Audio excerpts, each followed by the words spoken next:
It's a beautiful day in Germany today, and with us is the Skoda Elroq. Now, if you remember, we were in the Czech Republic last year for this car's unveil, but today it's all about driving. So I'm going to get straight inside, but I promise I will stop and show you all around, outside and inside, but driving first.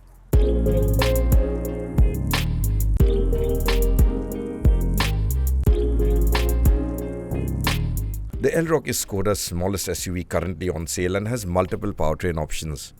Right, so the Elroq comes in three powertrain versions. You've got the 50, the 60 and the 85. Now, that roughly translates to the battery capacity, and the one we have here is the 85.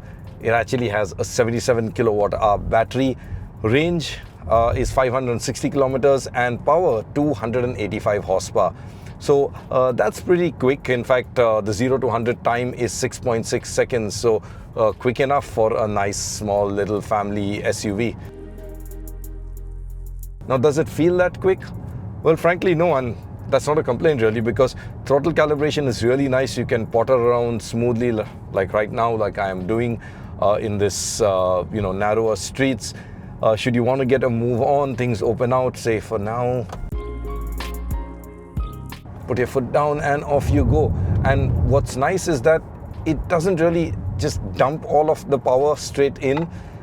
There is a good amount of throttle calibration, so it's very progressive. You know what you're doing, and frankly, if you ask me, that's really what you need today with EVs, because sure, they're fun when the power comes in all in an instant, but then it's very one-dimensional after that, and not really exciting. This one, it doesn't have the character of an ICE, an internal combustion engine, of course, but there is some amount of character to it.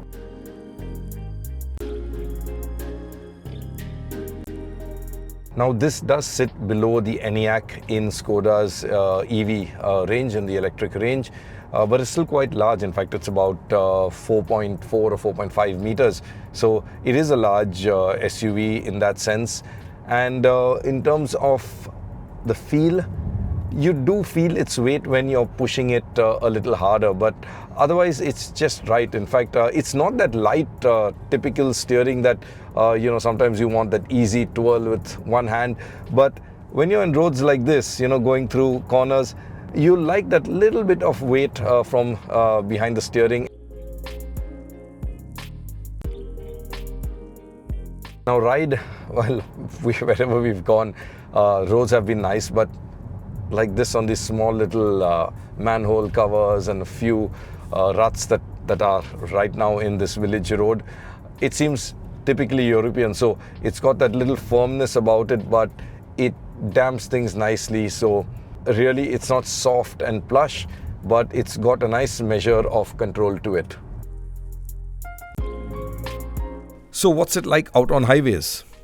Now, high-speed stability is very good. We're on the German autobahns, unrestricted stretch. I'm doing about 170, and it's just absolutely stable. Even over mild undulations, it tracks straight and through. Now, in terms of sound insulation, of course, yes, it is silent. I can pick up some wind noise coming from about the A-pillar there, but tire noise is well contained. In fact, right now we are on a coarse concrete surface, which tends to get really noisy, but even now it's doing a good job of muting all of that tire row, and we are at around 180.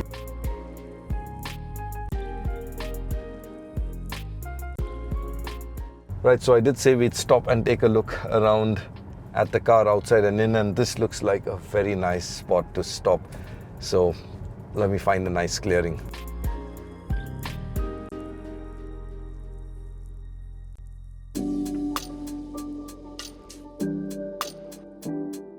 Now's the time to take a look at all of the details. Now, this car, the Elroq, was the first car that debuted Skoda's new design language, the modern solid design language, I think they call it. And one of the highlights, for me at least, was this bit, this black bit here. Skoda calls the tech deck. Now, modern cars have a lot of cameras, radars, lidars, and you've seen those odd black bulges around. everything is hidden behind this. So you've got the camera here to see in terms of the parking camera, but you've also got the other ADAS equipment behind this black panel. That's the tech deck, and Skoda says it's going to be across all of their cars. Now, the bonnet too, as you can see, this little indent here, typical of Skoda. So some things change, some things remain the same, and I think it's a nice blend. Here on the corner, you've got a segmented DRLs and the headlights down below, and a little air inlets here to create an air curtain, and that's really for aero efficiency. Very important, of course, on EVs. Now, at the side, well, here things are more or less similar to any other Skoda car. So while the front is quite different, if you looked at it from typically right here, this profile, you wouldn't really think this is a brand new design language. Is that a good thing? Is that a bad thing? I don't know. Maybe it's not exciting enough for our market, but apparently works really well here in Europe. So that's on the sides. Now, if we move over to the rear, here too, typically Skoda, you see a lot of familiar elements, I'm sure, especially in the tail lamp treatment here, and the way they stack the lines on the boot. And of course, you've got the Skoda lettering here. Now, since we're here at the rear, let's take a look inside at the boot space. Yeah, it's a 470-litre boot, and one thing I have to point out, which is really, really clever, is this. I really love this little net. It's such a small thing, but charging cable can be stored up here, and typically you never really load your boot right up to the top. That little area up there is kind of wasted space. Really clever seeing Skoda use it. And of course, a lot of their Simply Clever bits you've got all around here. You've got storage trays, you've got there's another parcel tray here in this car, and I'm not quite sure what this is for though. So, and of course, you've got a cargo net as well there too. So yeah, that's the rear and the insides of the boot, at least of the Elroq. Let's hop right into the cabin. So space inside at the rear. This seat was set for me while I was driving. I'm 5'8" for reference. So as you can see, there's ample room really in terms of knee room and leg room. Headroom too, more than a 5-finger sort of gap here. So a lot of headroom as well. You do sit in a slightly sort of knees up position. The battery does push the floor up, but what Skoda have done is they've created a small little ski ramps here, so it gives you some amount of under thigh support. So it isn't all that uncomfortable. Now down here, this is another Simply Clever bit I really like. It's a removable tray that you have here. So if you want to seat a passenger, you can remove that. Else you can have this here, nice little storage down below. Armrest, you've got here some storage or cup holders as well, and a tray for your mobile phone. And in terms of seats, I have to say they are really comfy. I've been driving for a while now. The front seat comfortable. This one too, nicely contoured to your back. In fact, both the outer seats are neatly contoured. The center passenger though is not going to be all that happy.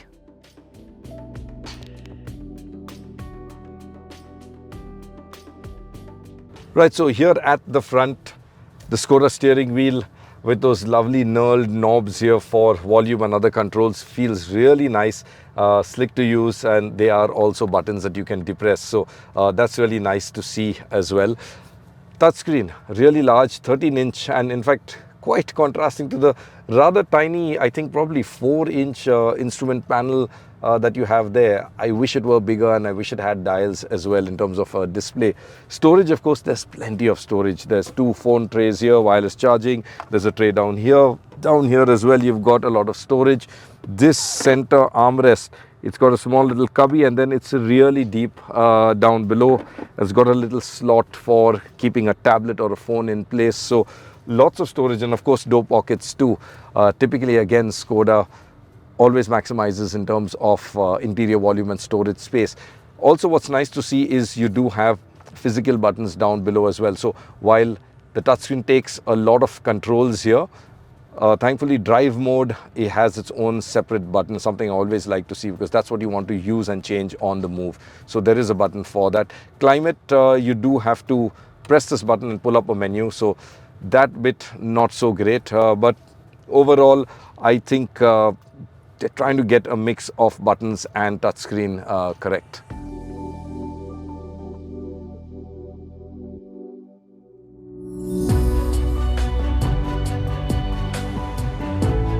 So what's this car like then? Frankly, it's a really nice, well-sorted EV. It's from Skoda's new, obviously, developments. In fact, it was the first car to carry the new modern design language, as they call it, and modern solid design language. And yeah, it looks nice. It drives really nicely. There's really nothing significantly wrong about it. In fact, maybe yes, the instrument panel a little too tiny, but that's really very specific things. On the whole, it's a lovely, lovely car. Will it come to India? Well, that's the shame really, because it has a very slim chance of making it to our market. Skoda, when it was unveiled, they did say that yes, they were looking into it, but they themselves admitted that the chances of it making it to India were slim. And that comes down to really the way these EVs are built, and it's just going to make them too expensive for our market, given what they offer. So yes, until Skoda figure out a perhaps maybe a cheaper version of building this, or perhaps making it in India, we're not going to see it anytime soon. What do you think though? Should Skoda bring the Elroq to India, or perhaps something else?